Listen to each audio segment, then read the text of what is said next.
Hello, everyone. I'm Colin Tessier of WrestleZone.com, joined by Matt Black tonight to talk about AEW All Out, the craziest wrestling show in recent memory, if not this generation. I don't want to get too overhyped here, but my gosh, Matt, this was something else. Top to bottom, it had to be the best AEW pay-per-view they've ever done. And they needed to hit a home run with all the new fans tuning in to see CM Punk back in the ring. And I feel like they hit a grand slam tonight. They did. It was incredible. I like that pun because we know that just in a couple weeks, AEW will be having their Grand Slam show in New York, and Yeah. ironically, that was the show where they were expected to debut Bryan Danielson, or maybe have some of these other surprises, but instead they rolled out both Bryan Danielson or Daniel Bryan and Adam Cole in the span of 5 minutes. It was utter insanity. We're going to talk all about it. Before we do, just want to remind you all of this show, like everyone we do here at WrestleZone, is available on any number of streaming platforms, SoundCloud, Spotify, YouTube, podcast, whatever it may be. We've got you covered. So the comments are already rolling in. It was a crazy show. One word to describe it: wow. Some people jump into saying WWE's dead, rest in peace WWE. I don't want to focus on that. WWE's not dead. Let's not.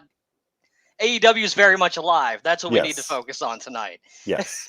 So, my gosh, let's start with the main event and work backwards from there. We had Kenny Omega defending the AEW World Title against Christian Cage, a match that we had just saw less than a month ago at the first episode of Rampage. That's where Christian Cage won the Impact World Title. So some perhaps underhyped for this one, having seen that in a high-profile match a couple weeks ago. But these guys still delivered. It was a very fun match. We got a spear through a table, which was pretty brutal. These guys still went out there, put on a very good main event. On a show when CM Punk wrestled for the first time in 7 years, plenty of people thought that would main event, but having the world title main event here, not a bad call at all. The guys still delivered, and of course, you kind of had to know something was coming if this was going to main event. And as I mentioned a minute ago, something surely did come. After Omega won the title, the Elite did what the Elite do. They were beating down the good guys, and then Adam Cole came out, and the crowd lost it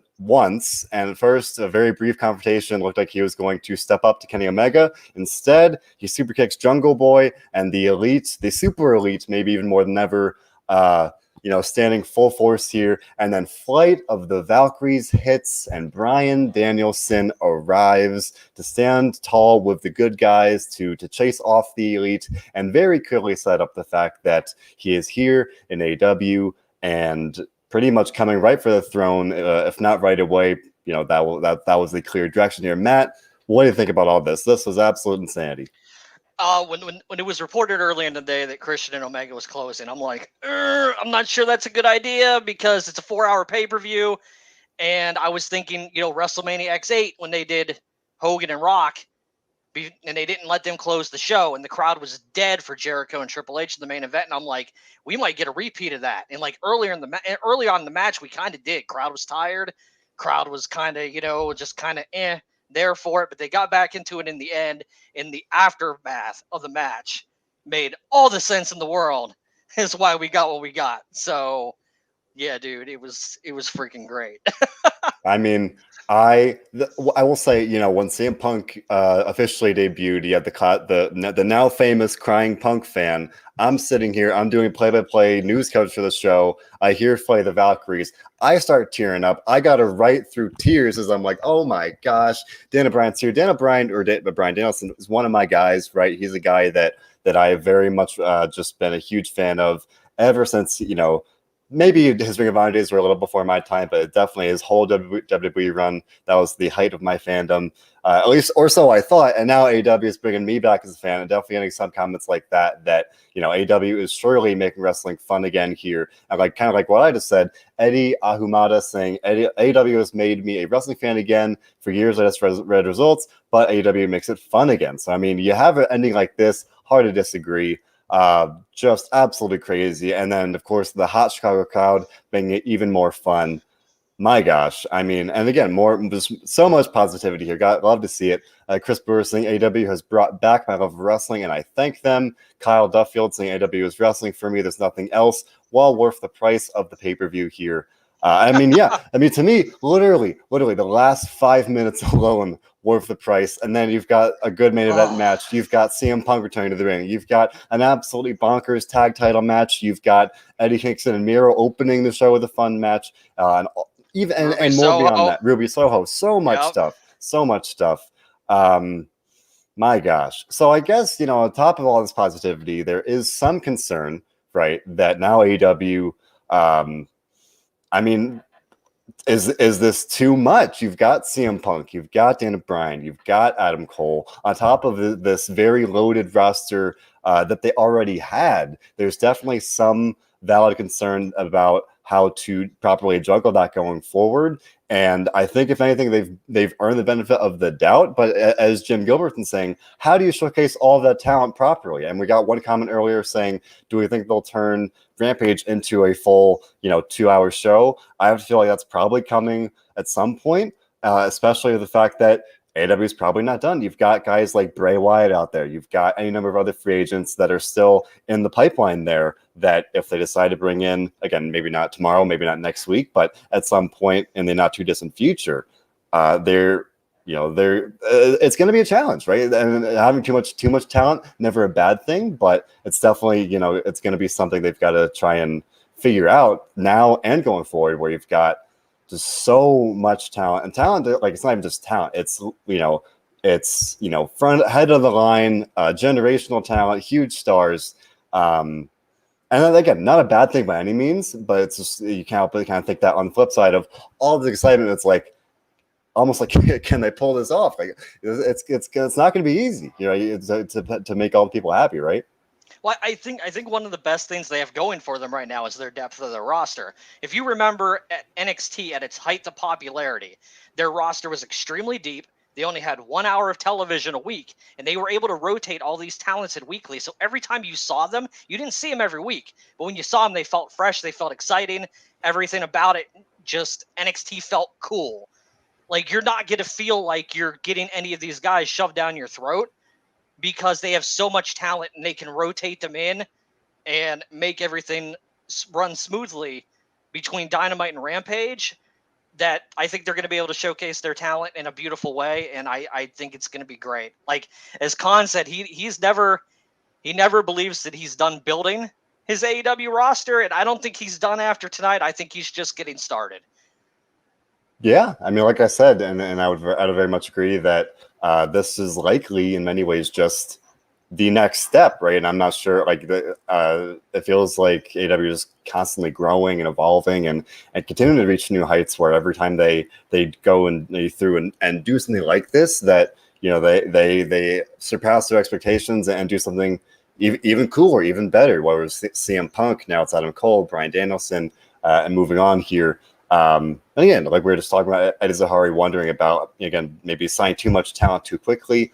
And, again, as you were saying, this is kind of what we kind of almost have to get used to. It's like they're going to keep adding talent. And as I said, to introduce it, they've earned the benefit of the doubt. They've done a good job with this depth of the roster, with utilizing people kind of differently, where at one point they'll have a Darby Allin kind of right in the thick of things, and then maybe he'll step back a little bit and somebody else will come up, and it's rotating like that. So I feel like right now they've got it down pretty darn nicely. As you said, when you had NXT, it's 1 hour, and they did a good job of maximizing that. Now you've got Dynamite and Rampage on top of Dark, obviously, and Dark Elevation. But for the prime TV shows, that's just 3 hours. No, it's 2 hours. 2 hours of prime TV, and to me, I think 3 hours with Rampage and Dynamite. Right, Dynamite is 2 hours, of course. So oh man, dude, it's pro wrestling overload tonight, man. We're gonna make some mistakes at some point because the hype is real. It is certainly real. It's a very fun time. I guess to narrow it back down, because we can sit here and try and figure out the general side of it, of worrying about the implications of this and how whether they can pull it off. But more specifically, as I set it up with, this very clearly seems to suggest that Bryan Danielson will be coming for the throne, trying to take the title from Kenny Omega. Do you think that could be drawn out to Full Gear in November? Or do you think we possibly see that sooner? You can't do it sooner, and you can't do it at Full Gear. I mean, this is something AEW needs to be very careful about, because I would imagine we're only a couple weeks away from the return of Hangman Page, and that the AEW fan base is not going to. I don't think they're going to tolerate anybody other than Hangman as being the one that's going to take that title from Kenny. So I do think we'll see Brian and Kenny down the line in a one-on-one match. I think it'll be after Full Gear, and I don't think it'll be for the AEW Championship. I think they'll build it. I think we're going to see them in a tag match of sorts before we see them in a one-on-one match. You know, maybe they team like they do Bryan Danielson, Jurassic Express, and Christian Cage against Omega, the Bucks, and Adam Cole. Maybe they would do that at Grand Slam at Arthur Ashe. How about that for a main event? You know, that could be pretty big. And you have Hangman Page return at Grand Slam to cost Omega that match. I don't know, just spitballing ideas out there. Yeah, I think I like that idea. I think that's definitely got to be in the cards in the not too distant future. And I would agree. I think that's definitely still the story that AEW has been building up to. Whether that's Full Gear, if they want to try and really have that long-term play there of having Hangman beat Omega once and for all, I think that'd be maybe the most satisfying thing they could do at this point. You know, have Hangman be the guy that takes the title, and then, as you said, have Omega and Bryan face off maybe in a non-title match beyond that. I think that'd be a lot of fun. And then they could take the time with it, you know, draw it out even more. And I guess on the flip side of it, we did get Adam Cole tonight joining, or maybe reuniting with the Elite, or in some cases Bullet Club. And again, briefly teasing that he would be, challenging or stepping up to Omega, but instead turning right around and aligning with them. Do you think? I mean, I made this comparison. Or maybe I may have tweeted about it. Like, I think it was last week. I think it was after the steel cage beatdown we had. That may have been Dynamite or Rampage. That they were just beating him down. Is there any worry about some like NWO overlaps here, or it's like now they're adding another guy, and now it's like they're almost too unstoppable? Granted, you bring in Bryan Danielson, and that's definitely a big step in the opposite direction of like, okay, now we got this big guy to kind of help combat this force, but like suddenly you got CM Punk too. It's interesting to see how he falls into it. I think they have plenty of guys on the opposite side. I mean, the Bucks lost power tonight by dropping the tag titles to the Lucha Bros. So it's not like a faction that's holding all the gold in AEW right now. They only have one title. Yeah. I mean, I guess they could bring Britt Baker in, but true. That'd be interesting. But it's interesting because you do mention CM Punk maybe being there to help combat this force of the Elite, but Joseph Priestley saying they got to stop putting people in factions. Like before too long, it's going to feel like everybody is landed with a faction of some sort. Even though at this point, it's very New Japan. Yeah, this is definitely a storyline idea that was driven from New Japan Pro Wrestling, and AEW follows that a lot. I'm not saying that the people that are going to team up to defeat the Elite are going to be a stable or anything like that, but I think they're going to be like-minded individuals, fighting for the common goal of, taking the Elite down. Yeah, no, and it is important to note Michael Plesak here saying that Cole was with the Elite or Bullet Club in New Japan, so it's not like a, the unprecedented or like. Well, they kicked him out and killed him. Yeah, and he briefly referenced that tonight. They killed him with a Monster Energy drink. So yeah, it's crazy. I loved it. So good. I mean, to put a little wrap on it here, probably the most exciting and heart-pounding finish to a pay-per-view, especially if you consider that it wasn't even a match. Just like this happened after the match when you had Adam Cole and then Bryan Danielson come out. Absolutely awesome stuff. Definitely, yet again here, AEW delivers a very fun night of wrestling. And this was after CM Punk's first match in 7 years, which is crazy to think. I was typing the words myself tonight. Winner, CM Punk. He defeated Darby Allin. And this was definitely a match that was hard to call, where, I think there was definitely a very sizable group of people that were like, okay, there's no way that CM Punk loses. It's his hometown. It's his first match back. He needs this win. It's a feel-good moment, and all those reasons. On the complete flip side, you've got Darby Allin, a guy that it feels like loses all of these big matches for the most part, one way or another. At least especially when it's just him. Like he won with Sting, and he's won some other big matches. But it does feel like there's that association with him, and so having that in mind, maybe they'll have Darby Allin win because nobody could blame Punk for losing if it's his first match in 7 years on paper. But AEW did go with CM Punk winning there. So definitely a big win over the former TNT champion. Matt, what do you think of this match? And someone mentioned a minute ago, what's the next step for CM Punk here? Well, I think having Darby win would have been very bad for him long term, because this crowd would have instantly turned on him tonight had he beaten Punk. Yeah, and fan perception goes a long way, and it could have damaged him long term. Like him losing the way he did, and Punk showing the respect afterwards and the handshake and everything. Darby got over by losing this match tonight. So for the average fan who was tuning in just to see CM Punk back, and this was their first time seeing Darby Allin, I think they're really happy with what they saw, and I think they just made another megastar for their company for years to come. Yeah, Darby looked great in this match, and I thought like he probably did the best that he could with a guy that CM Punk's one of the greatest, but this was his first match in 7 years, so you couldn't expect him to be exactly the top of his game. It's not like it was I imagine he'll get better as he gets more back in the swing of things, but I think this is as good a match as you could expect. For me, it was kind of clear, like you could see Punk kind of like whispering to Allin here and there, like they were clearly like feeling each other out and trying to get and do it. And again, for Punk returning to the ring there, I think we're going to be even more pleased with Punk, his performances as we go on here, as he gets back into the swing. Because again, it's not easy to go 7 years without wrestling like that. So I like this a lot. I think it was definitely the right call to have Punk win in that sense. Matt, as you said, you definitely don't want the crowd turning on Punk. Let's just say hypothetically, if this was somewhere else, if this was in let's say it was in Daly's place, like you could kind of see okay, maybe they could have Darby Allin, but it's Chicago. You're not going to have CM Punk lose his first match back in Chicago, his city. So I think that makes all the sense in the world. But I guess that does beg the question, what's next for Punk? I mean, I feel like this was definitely a pretty concrete ending where there's no real cause for Darby to have a rematch. There's no need to do this again. So what's next?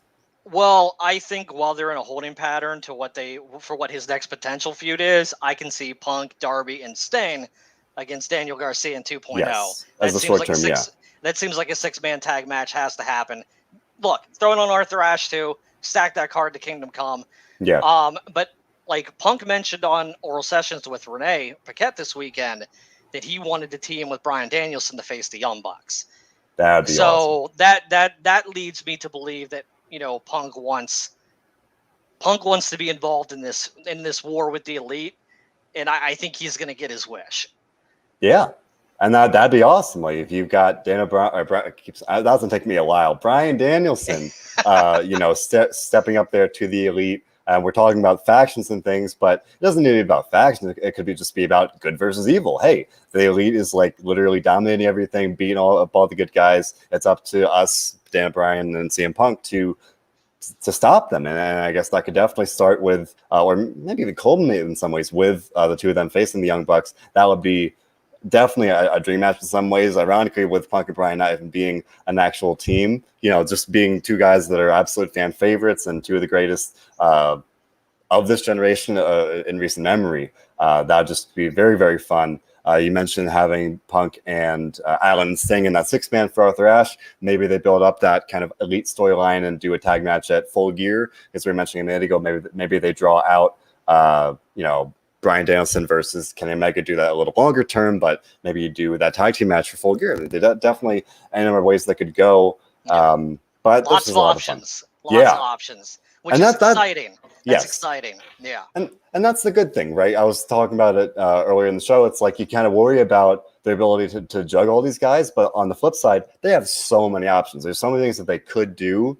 And then it's almost like this surplus of exciting things and exciting options that they have, and it's just more that becomes the most fun thing, where it's like, okay, they could do X, Y, and Z, and now we got to wait and see what they do wind up doing, and that's a very fun position to be in, rather than we're not trying to bury WWE, but sometimes it's like they're so clearly going one way, and not to say they don't have storylines with options, but sometimes it's like they don't have as much flexibility in some things that they do. So definitely one of the things here that we can enjoy about this show tonight, and looking forward, tons of options, tons of possibilities have been opened up here. So CM Punk back in the ring here, picking up a big win in his debut, kicking off his in-ring return to action. What was definitely a very exciting win. Whatever happens next, it's going to be a lot of fun. So another thing that was a lot of fun, we talked about the Young Bucks a minute ago. We had an absolutely crazy steel cage match for the AEW World Tag Team Championship. The Lucha Brothers taking on the Young Bucks here. The Lucha Brothers winning a tag title eliminator tournament by beating Jurassic Express in the finals. So to me, before the match here, I thought, okay, this would be a fun way to get the titles off the Young Bucks. These guys have history. The Lucha Brothers, for my money, one of the best teams on the roster, if not the business. They're great. The Young Bucks are great too. But they've had those titles for quite a while now, so this felt like a good time to get them off. You had the steel cage match to kind of level the playing field, so it did feel like a possibility they would lose. But then on top of that, I did think beforehand, I was like, okay, maybe the Young Bucks will figure out a way to win, and then they'll go on to Arthur Ashe in just a couple weeks, and they could face Santana and Ortiz, the hometown guys, and they would win. Well, the Lucha Brothers won. It was a crazy, fun, wild match. We had like a basketball shoe with thumbtacks in it. We had Pentagon bleeding like a stuffed pig. They're using the shoe left and right here. Phoenix dove off the cage, and probably one of the most exciting in-ring moments of the night. Absolutely crazy. Two of the best tag teams in the business, doing what they do best. A lot of fun here. And in the end, the Lucha Brothers did win. It's the dethroning the Young Bucks here. And as I said, probably maybe other than Santana Ortiz, the best option to dethrone such a dominant team like that. So Matt, what do you think of the match and the decision to have the Lucha Brothers win here? When I went into the pay-per-view this weekend, I didn't think any of the titles were going to change. But of the four, this was the only one that I thought was a real possibility. But I still did, like you, I thought we were going Young Bucks, Santana, and Ortiz at Arthur Ashe. And I mean, they could still do Lucha Brothers and Santana and Ortiz and Arthur Ashe if they want to. But yeah, this was probably the most shocking result of the evening. I would say out of the whole card, this was the result that surprised me the most. But the match was awesome. Like these four guys killed each other. So it was freaking sick. Yeah. I mean, I think there's something about AEW when you have a match like this, and you're like, all right, there's no way they can live up to the hype. It's like it's two of the best tag teams in the business. We've seen it before, and it was great before. I don't know how they'd surpass it. And this was fantastic. I mean, one of the best steel cage matches I can recall, one of the best tag matches I can recall in AEW history, and just my experience as a fan. It was a lot of fun. As I said, Ray Phoenix diving off the cage, Michael Plesac bringing up the Super Canadian Destroyer. I think that was from Penta to I don't remember which Jackson it was, but it was just a match full of highlights here. You had blood, you had so many high spots there, a lot of fun there, and AEW definitely has a very loaded, deep tag division here. So you think about Santana and Ortiz, you think about maybe FTR, you think about man, I don't even know. Just like they have so many options. Jurassic Expressway in the wings, Varsity Blondes, teams they could build up like the Acclaimed. Some, again, options is the theme of the night here. So looking forward, the Lucha Brothers definitely could tear it down with any number of teams going forward. So I think this was a good call. Matt, as you said, probably, I forgot about Private Party, but probably one of the, of the title matches here, the most likely candidate for a title change here, where it's the Lucha Brothers. It's one of the, again, one of the better teams in the company, if not the business. So this felt like a good time to do it. You got the steel cage, so there wasn't any blatant interference like that. So I like it a lot. I think this is fun. I mean, the moment with Penta and his kids after the match was pretty freaking cool too. Although they got his blood all over them, but it was still pretty cool to see them get to share that moment with their dad. I thought that was very cool. Yeah, no, that was nice. I mean, and Penta and Phoenix, just true baby faces here. Whereas once upon a time they were, they were like kind of set up as heels. How can you boo these guys? They're fun. They're great. Yeah, that moment with Penta and his kids. And it is worth noting that now they won the titles here, and they're still kind of part of the storyline with Pac and Andrade. We know that Pac will face Andrade Friday on Rampage. And I'm curious, and I just mentioned their baby faces, but there's this part of me that, at least before tonight, had wondered, could they turn the Lucha Brothers heel and have them align with Andrade? But at this point, the champions, we just had, I think it was over a year of the Bucks as heels, so I feel like we're going to get a nice babyface run for the Lucha Brothers here, right? I mean, if they're planning on being a short-term run and they're just going to drop, and then they're going to drop them to Santana and Ortiz and Arthur Ashe, which I don't think that's something AEW would do, such a short title reign. But if that is the plan, I mean, I guess they could turn them heel. But if they're going to hold the titles for a while, I think a heel turn would be a bad idea. Yeah. Andrade's yet to really find his footing with AEW right now either. And until they really establish Andrade and what they want him to be, I don't think they should be adding, more people to his act right now. It's true. It's interesting because I think with AEW, you definitely have plenty of these long reigns that really kind of blow up the titles. And kind of for that reason, Robert and I were talking about this on the SmackDown show the other day, where you've got over in WWE land, these dominant long world title reigns. Because of that pattern, there's some possibility you could think of them kind of flipping the script and doing a short title reign to kind of keep it fresh like that. Because if you do have these consistent long title reigns, it can become a little predictable, whereas doing kind of a quote unquote hot potato switch. Not that I'm saying that's the right thing to do. No, I get it. I'm more saying that's something they could do. Arguably, when WWE was at its hottest point in the Attitude Era, titles were flip-flopping all the time. Yeah. Like those titles didn't stay on anybody for a really long period of time. Those titles are world title, intercontinental title, European title, hardcore title, tag title. They were flipping around, every other month, it felt like at that point. But I mean, that was part of the excitement of the Attitude Era as well. So yeah. And where obviously the business has changed, wrestling has changed, and fan preferences have changed. So I think maybe the best path forward would be kind of a compromise of having some nice, fairly lengthy title reigns, having some switches. I think John Moxley was the world champion. He won it last February and he lost March and he lost in December. That's not all too long, but that's still a pretty solid reign. So anything shorter than like a couple months would be pretty surprising at this point. I think I would say the Lucha Brothers deserve a long reign. On the other hand, if they want to do kind of a hot potato like that, at the very least, tonight the Lucha Brothers quote unquote got their flowers. They got that moment in front of the crowd. Penta got that moment with his kids. So crazy things have happened, and I think it'd be fun to see Santana and Ortiz with the titles as well. But presumably we're going to get a nice reign for the Lucha Brothers here, and I'm looking forward to that. Another thing I'm looking forward to is seeing what's next for Chris Jericho, because we now know that Chris Jericho's in-ring career in AEW will continue after he defeated MJF tonight. I thought this was a very fun match, really, really good storytelling, near falls, good stuff all around. There was a controversial ending when MJF got the pin, even though Jericho's foot was on the ropes, and the match was restarted. I think it was probably like a 1 or 2 minute match after that when Jericho got a near fall, and then MJF went for the Judas effect, and in the end Jericho made MJF tap out to the walls of Jericho. So Chris Jericho still going to be around in AEW, and I have to imagine this has got to be it, right? I can't imagine they do MJF and Jericho again. No, this is it. It. It's time for both men to move on and do different things. And I don't know if we're going to see Jericho in a focused story over the next month or two, but it'll be very interesting with the inner circle still intact. Where are they going to fall in the lines of this war? With the Elite and everybody else. I would imagine they would be anti-Elite.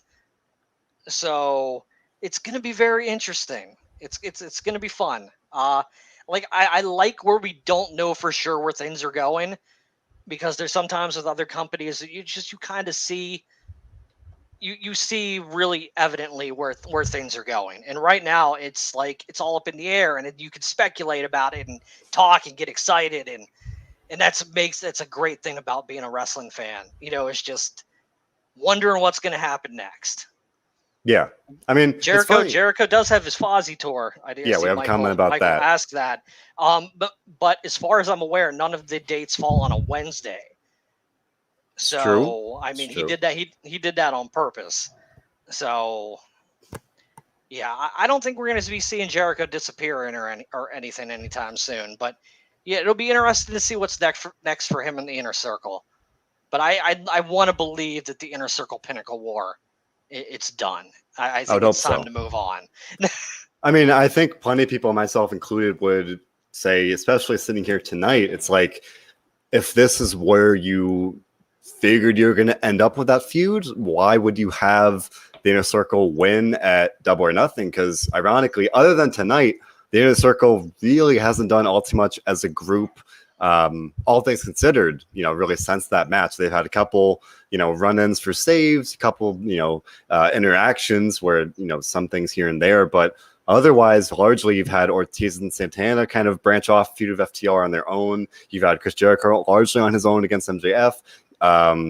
And like a one-off match with Sammy Guevara and Shawn Spears, very much like the members feuding, but not a lot of team ups or anything. So, in some ways you sit here tonight and I'm like, okay, why did they not bring up in the first place? And we did see the Inner Circle come out and celebrate with Chris Jericho tonight. So they're very clearly still a thing. So someone told me this earlier this week, and I don't remember it. Maybe you do, but someone told me that they said when the 5 Labors of Jericho started, that it was understood that Jericho was going to be doing this on his own without the Inner Circle. Yeah. And that's why they were kind of separated on TV during that time. So I don't remember that being said, but other people have said that that's how it went down. It was. So I mean that would explain why Jericho and the group were kind of, doing separate things during this whole path for Jericho to get back to MJF. It's just interesting to me because even after that, we had the 5th labor was MJF, and they faced off on Dynamite, and MJF won. And then even after that, Jericho had some individual promos to set up this match with MJF, and still not a whole lot of interactions. And then to me, call me old fashioned, but if it's a faction, if they're going to go with it, all right, the Inner Circle can't interfere on Jericho's behalf in these matches.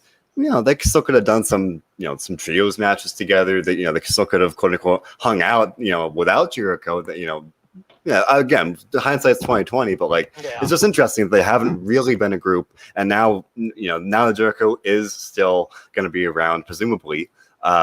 You do have to wonder, are we going to see them feud? And Matt, you mentioned a minute ago, where are both these groups going to fall in this, elite driven storyline where it's you've got the Elite with the world title, you've got other groups in there as well. You think about the Dark Order, you think about HFO, Hardy Family Office, any number of things. So again, the word of the night is possibility here. Options definitely are all over the place in terms of what they could do, and I'm very much looking forward to see what happens. I mean, we had one comment saying you could see MJF facing CM Punk at some point, and not too distant future. For sure, that'd be a lot of fun. I don't think it's right around the corner, but that match is absolutely happening. Yeah.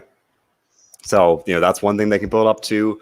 For MJF, this feels. I think this was.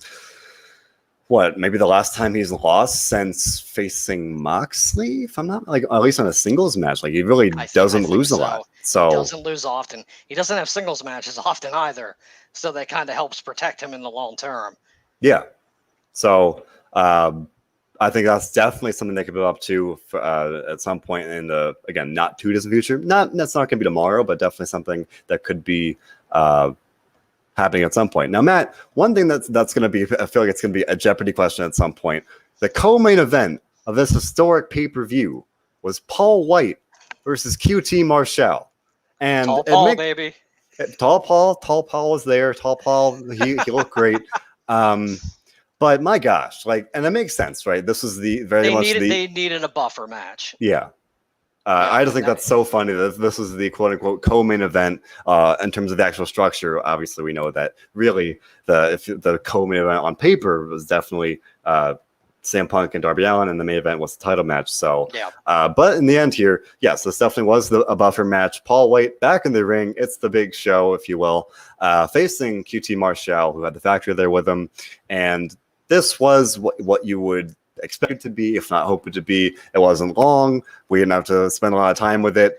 The Factory interfered somehow. They get distracted the referee, and Aaron Solo and Nick Camaroto attacked Paul White. He still wasn't enough. The big show, Paul White easily won here, but at the end of the day, that's the headline. Paul White is back in the ring, picking up a win, much like CM Punk. So I guess I have to ask, what do you think of this, albeit brief match? And much like CM Punk, what's next for Paul White? Short and sweet, exactly what it needed to be. I don't foresee Paul White doing a lot of regular matches. I think he's going to be more of a special attraction. But if you ask me what's next for Paul White, the obvious answer is Shaquille O'Neal. We're gonna get Paul White versus Shaq, the match that WWE wanted to do several years ago, and it didn't happen. I think that'll be the next time you actually see White in the ring. I think it's gonna be Paul White and Shaq.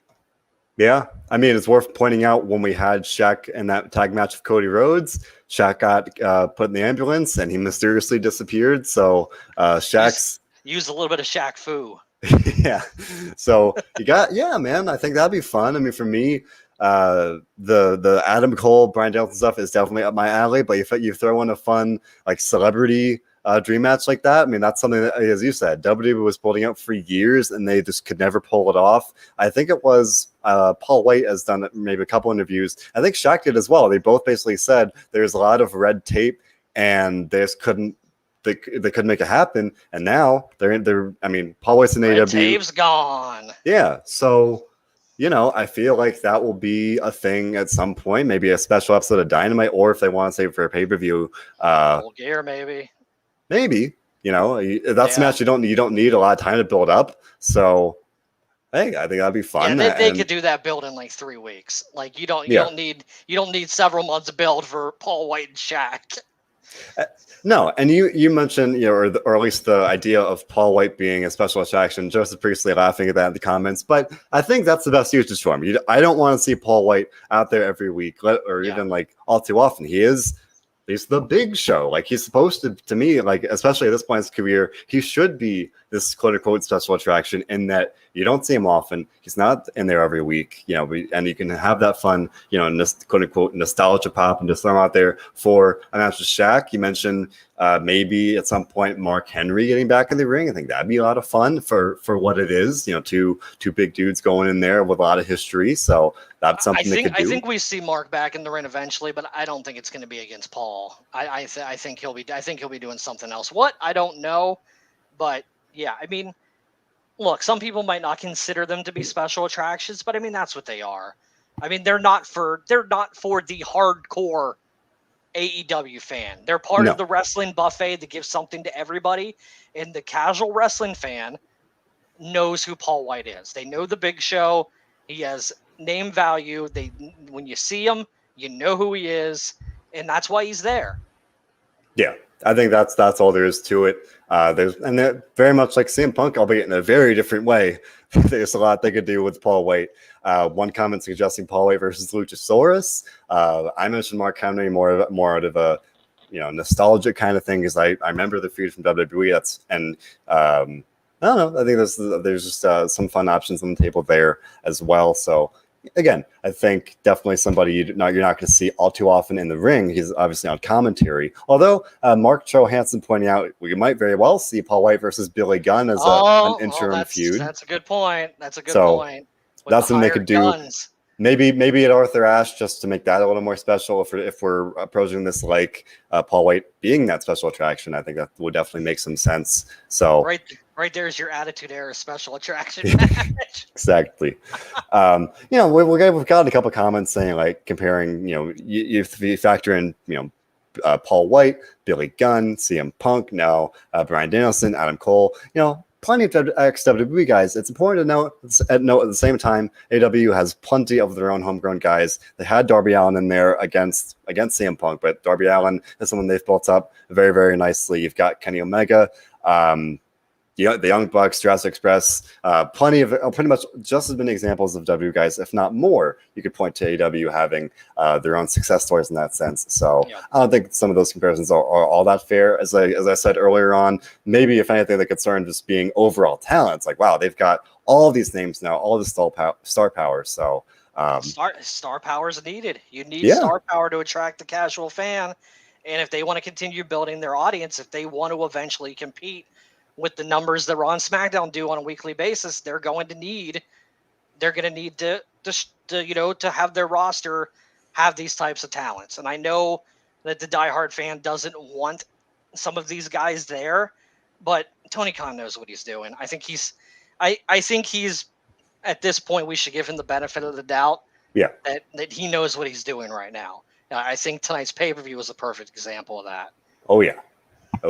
And another thing that I think speaks to that, where it's like Tony Khan and AEW gave people what they wanted. Ruby Soho is All Elite, formerly known as Ruby Riott. She showed up in the Women's Casino Battle Royale, widely expected here, but sometimes the most obvious direction is probably the right one. So, the Casino Battle Royale does have the Joker spot, and I think Ruby Riott was someone that was probably rumored for the spot ever since she got released from WWE. So, the writing's kind of been on the wall. She's been releasing these vignettes about her new destination, and then her jacket tonight said Destination AEW. She is All Elite. She won this Battle Royale, lastly, by eliminating Thunder Rosa.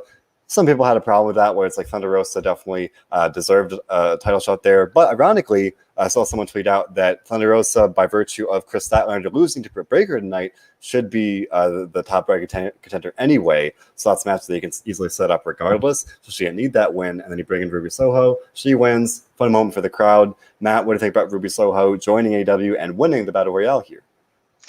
As soon as she was released, I said, hey, she dressed up as the Joker. Would have loved to see that, man. I mean, how perfect would it be if she was the Joker in the Casino Battle Royal? And that's exactly what they did. I know some of the people said Thunder Rosa should have won, but the person who wins the Casino Battle Royal isn't waiting until Full Gear to get this title shot. No. They're going to get it on an episode of Dynamite. If you're going to do Baker Rosa again, you're doing it on pay-per-view. You're not doing that on Dynamite again. You can build that up for Full Gear, and you do Britain and Soho on the road to Full Gear. So Soho was absolutely the right call when it came down to her and Rosa as to who should have won. They made the right call, and the crowd loved it. Yeah, it was a very, very fun ending there. The fun Battle Royale, I liked it a lot. Definitely worth noting that, ironically, as fun as the surprise was, this match really only made the pay-per-view card itself because Pac and Andrade got postponed. So otherwise, as initially planned, the Battle Royale would have been on the buy-in. So this would have been something that you could have watched for free on YouTube. And, just because the cards fell as they did, then this match did get added to the main card. So it became part of the pay-per-view itself. But just a fun little tidbit there. But we did get a question about who we think Ruby could feud with first. If presuming she doesn't get the title shot right away, maybe you can build her up a little bit before that. I think there are some options there. Maybe someone like a Nyla Rose, that's been kind of established in AEW to kind of build her up first like that. Whereas Albert Smarowski saying he could see Yuka Sakazaki maybe being an option. But who do you think might be first for Ruby Soho if they don't do the title match right away? If they don't go right to the title match, you'll probably see her in matches with Rebel and Jamie Hayter first. Britt will send her reinforcements in to try to slow Ruby down before the title match. Yeah. But I don't see her getting into any type of actual feud until after that match concludes, because it would dilute the win and what she's there to do. So. Do you think they'll build it up more than the Arthur Ashe show, or do you think they might do a quick turnaround and have that? That's 2 weeks from now? I think that's a perfect place to have the match. That card is going to be loaded. Arthur Ashe is going to feel like a pay-per-view.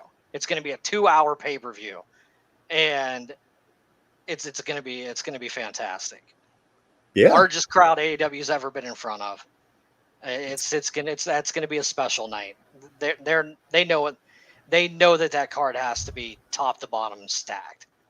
Yeah, For sure. No, I think that's very, very much going to be a fun show. Whether that title match is on or not, now again, now you factor in CM Punk, Bryan Danielson, Adam Cole. If they're presuming they would be there, it's going to be an absolutely star-studded show. And speaking of which, even before that, we're going to have a star-studded match this Wednesday on Dynamite because Jon Moxley is going to be facing Minoru Suzuki, who showed up tonight. The crowd lost their minds after Moxley defeated Satoshi Kojima in a match that, granted, some people were a little down on because the thought was that Moxley would face one of the top guys in New Japan, Hiroshi Tanahashi or somebody of that level. That couldn't really happen for whatever reason, so they bring it to Satoshi Kojima, a legend in his own right, a very physical match. I enjoy it a lot. I'm not very familiar with Kojima, but I was very impressed by it, very physical. The crowd was really behind it as well, but then after the match, the crowd lost it when Minoru Suzuki came out. Very much, this is something that I think plenty of fans have been hoping to see for a while. Now we're going to get it on Dynamite on Wednesday in Mox's hometown of Cincinnati. So, Matt, what do you think of this match with Satoshi Kojima? And this, now we know it will be happening in the match with Minoru Suzuki. Match was solid. It was a solid, hard-hitting match. I enjoyed it. I know a lot of people, myself included, wanted to see Tanahashi in this spot, but it, logistically just didn't work out. But the crowd didn't seem disappointed at all. Crowd seemed really happy to see Kojima. They were really into the match.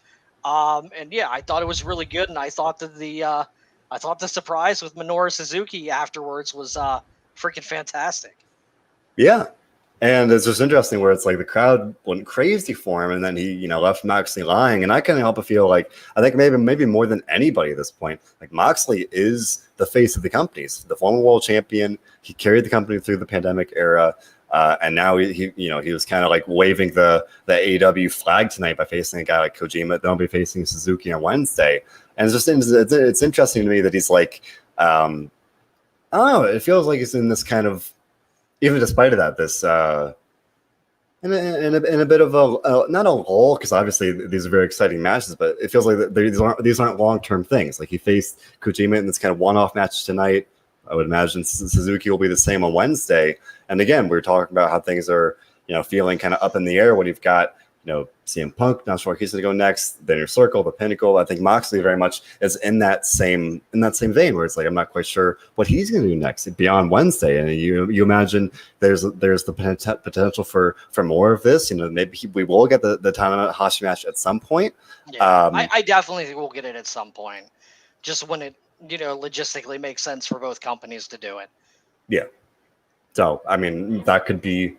The story might be Moxley just keeps on going through New Japan guys until he gets his match with Tanahashi. That might be the story they end up telling. Like he'll be like, I'm going to go through everybody until Tanahashi has the balls to step up and face me. And that might be the end game for the storyline. But yeah, they teased Mox and Tanahashi weeks ago, and you don't set up a tease like that without eventually delivering on the match. So we're going to get it. It's just a matter of when instead of a matter of if.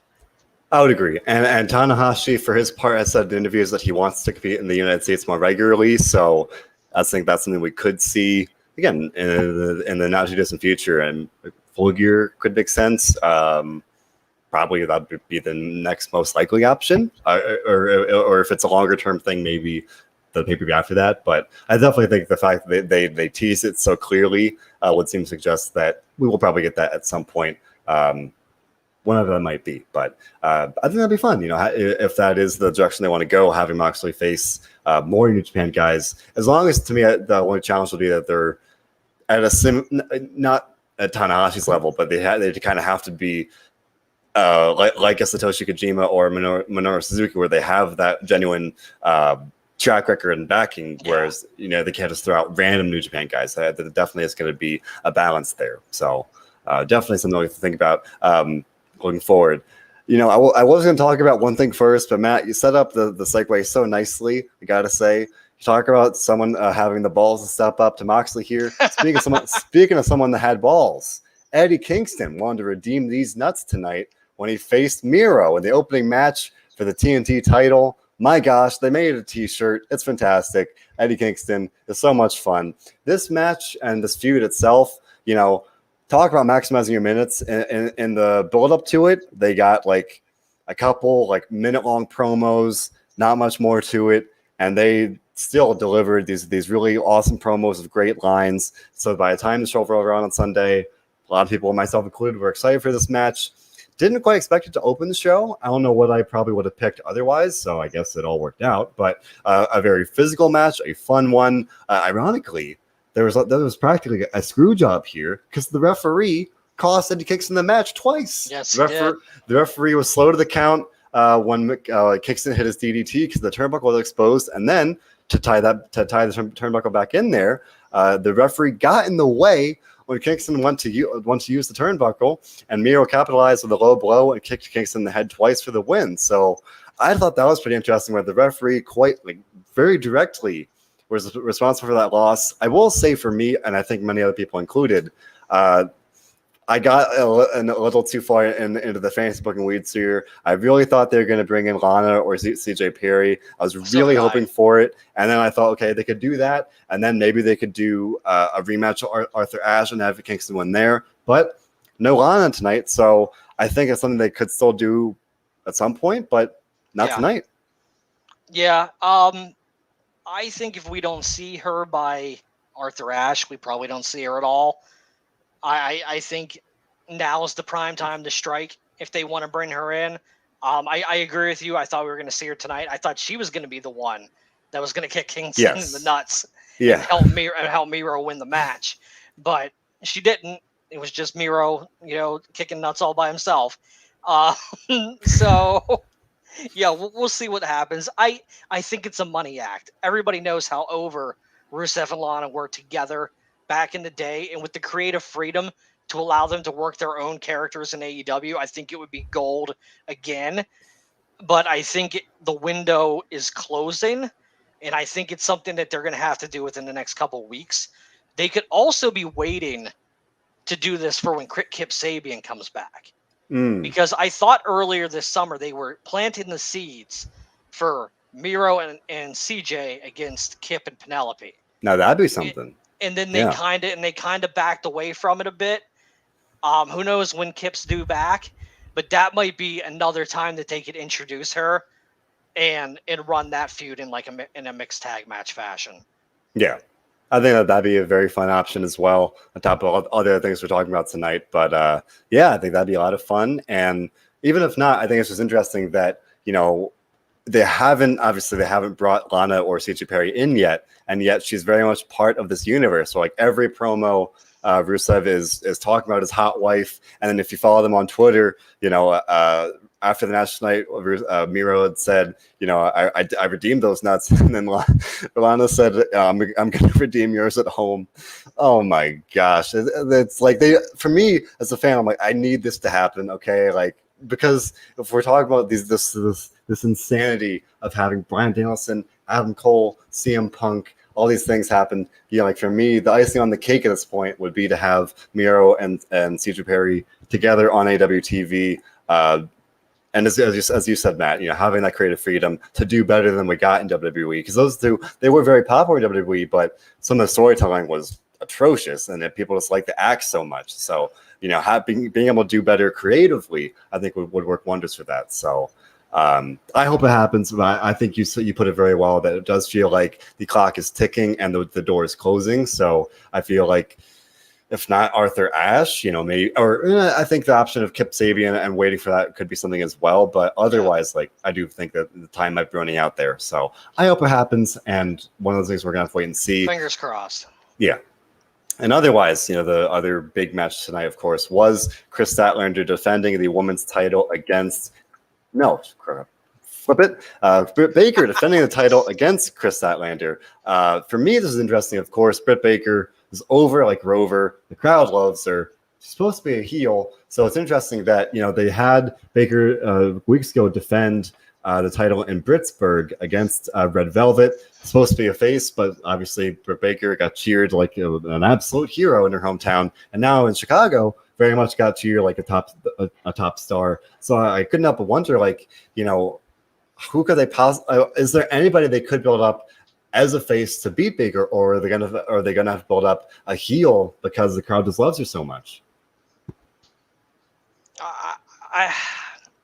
Rosa could be the one to take it from her. Yeah. But at the same token, Rosa beat her in the Lights Out match, so maybe AEW wants Britt to get her win back and continue her reign. It's hard to tell, but Britt's the ultimate tweener in professional wrestling right now. She's not a good guy. She's not a bad guy. She's just Dr. Britt Baker, DMD. And at that point, fans love it. Like, if it ain't broke, don't fix it. And right now, Britt Baker's firing on all cylinders, and there's no reason to change her character because the fans are just eating everything up that she's doing right now. Absolutely. And it's so interesting to me. I think it was yesterday, Ringside Collectibles announced that the Lights Out version of Baker is getting an action figure. That's Baker crazy. Baker lost that match, yet she's the one that has benefited so much from it. If not for that match, she probably wouldn't be the champion right now, and she's become this true top star of the company. And yet Thunder Rosa really hasn't enjoyed nearly as much growth, even though she won that match. There's something that's so interesting about that to me, where it's and you mentioned, we were talking about earlier in the show, you have to imagine that they are probably going to run that match back at some point, Full Gear being a very good option. So I think at that point, maybe there will be a very kind of fun full circle moment of having Thunder Rosa be the one to take the title from her. Although she did win the Lights Out match, so maybe you want to have Baker get that one back. So it's definitely interesting to me that the loser benefited ultimately in the long run there, and literally got an action figure made from it. So. For the match itself tonight, I thought it was a good match. Chris Statlander has looked very impressive since she came back. I thought this was a good showing for her. And one of my favorite moments of the match didn't even have anything to do with the two competitors. Orange Cassidy angrily or passionately yelled at Chris Statlander, he yelled get up, and it's Orange Cassidy, the most laid back guy on the roster. I thought that was a really fun twist there. For a nice little moment of character development for Orange Cassidy. So a very little thing like that added even more to the match, and having them along with Hater and Rebel at ringside, made it this fun, fun storytelling there.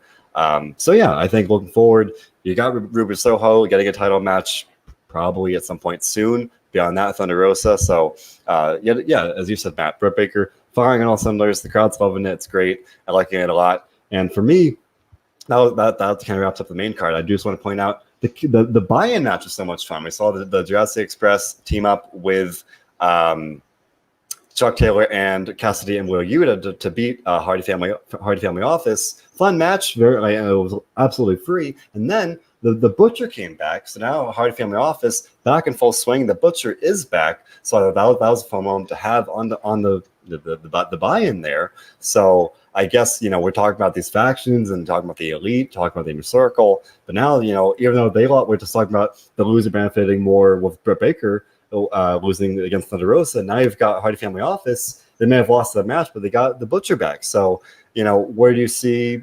I guess I should say Hardy Family Office going from here.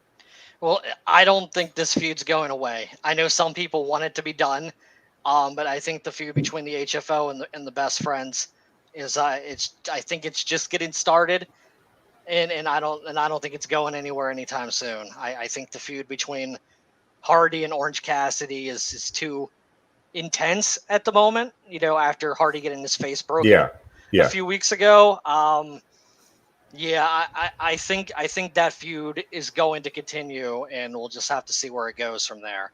Yeah. And there's fun stuff they could do, especially bringing in a fresh character, a guy that hasn't been there since April in the Butcher. That keeps it fresh a little bit. And as D. McElroy is saying here, that lets them do more stable wars. We've got HFO, Best Friends, the Pinnacle, the Inner Circle, the Elite up there at the top. Think about Death Triangle being more of a trio, but stable nonetheless.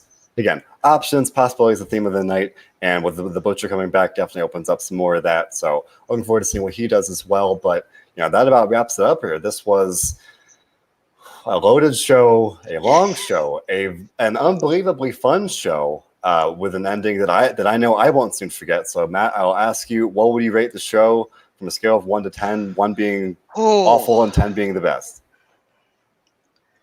Man, in the moment, man, I gotta go like 9.5 to a 10. Yeah, Like it's hard. Like I said at the top of the show, I can't remember a better top to bottom AEW pay per view than what they gave us tonight. Like I felt like every match accomplished what it wanted to do. I thought it was fantastic. I loved the show. You know, it's going to be one of the shows that I'm going to want to go back and watch again. for Like, sure. definitely going to want to watch that ending sequence Yeah. like 100 times. Like Yeah. I watched the CM Punk return at the first dance 100 times.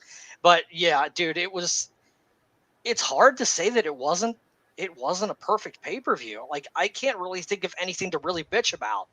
And, you know, I'm always like nitpicking and, you know, poking at things, you know, but man, like in this moment, as I sit here talking to you, man, it was the best pay-per-view AEW's ever done. I would agree. I was thinking about it even before the show started, and I was on paper comparing it to Double or Nothing, Revolution. I would say on paper it surpassed those cards. And then, if not to bring up bad things, but you think about the Exploding Deathmatch dud at Revolution. I think about Double or Nothing was a very fun show, but you know, didn't have this. It didn't have you know CM Punk. Didn't have Bryan Danielson. Didn't have Adam Cole. So I gotta say I definitely agree. I mean, this was probably the best AEW pay-per-view that I've seen, and it's going to be hard to top. And I'm very much looking forward to see what they do with, to try and top it. So for me, yeah, especially in the moment, I would agree. Probably like a 9.5, and I never rate that highly, but I am hyped and excited, and it really, you know, really reinvigorated that feeling that wrestling is fun again, at least in AEW land. So it's a good time. Adam Smarowski saying 100, so a very high score there. Knockboy saying great.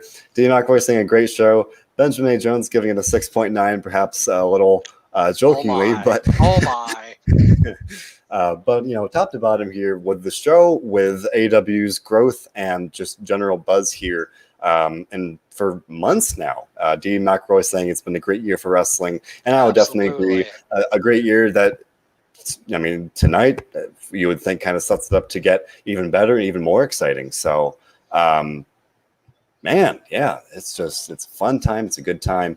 John Elite, maybe for All Elite, saying it's a 9 out of 10 for All Out tonight. With a very good show. Yeah, I mean, that's for me the best way to put it. I never rate that highly, but 9.5 might be low, as you said, Matt. I can't even think of too much to really be all that upset about. So, and I might be going to full gear, so I hope TK tries to top it in November. Yeah, you know, take this show and make it even better in November. Keep on raising the bar, you know, and making wrestling fans happy. This is what it's all about, man. Absolutely. And speaking of raising the bar, Mark Johansson giving it a 12 out of 10. So definitely the you viewers are very happy with the show, as are we. So, you know, definitely a very good show. As I said, going to be hard to top, but I very much, I trust AEW to do it. I think they're going to be able to do it. And I'm definitely going to be along for the ride no matter what. I think it's going to be a very fun time in the next couple of weeks and beyond. So very much looking forward to it. And more tens, more high scores here. So seems like definitely tonight was a winning show, and that's all there is to it. So a very fun show, a very fun night here in the world of wrestling. You know, we'll be here to talk about Monday Night Raw later tonight on Monday night. John Clark and I talk about Monday Night Raw. John and I also talk about NXT on Tuesdays. The Dynamite Dudes with Rampage will talk about all things AEW later this week. They'll give their full thoughts on the show. Dominic D'Angelo was at the show tonight in Chicago, so I'm sure he'll have plenty to say about it as well. Otherwise, we've got a great stream of interviews coming at you guys. I have some myself lined up. Bob Richard recently interviewed CM Punk, so definitely check that out. All those things and more available on all of our streaming platforms. And Matt, we're going to have to get you back on the show. It's been a lot of fun to talk about all things AEW with you. So I thank you very much for joining us, and I hope you all enjoy the show. And Matt, I'm not sure if you watch our shows, but we do one thing here at WrestleZone, and that's, can you tell me what that is? I don't know. You're gonna have to tell me. I'm gonna have to teach you the WrestleZone ways. We enjoy wrestling. Thanks for listening, everybody.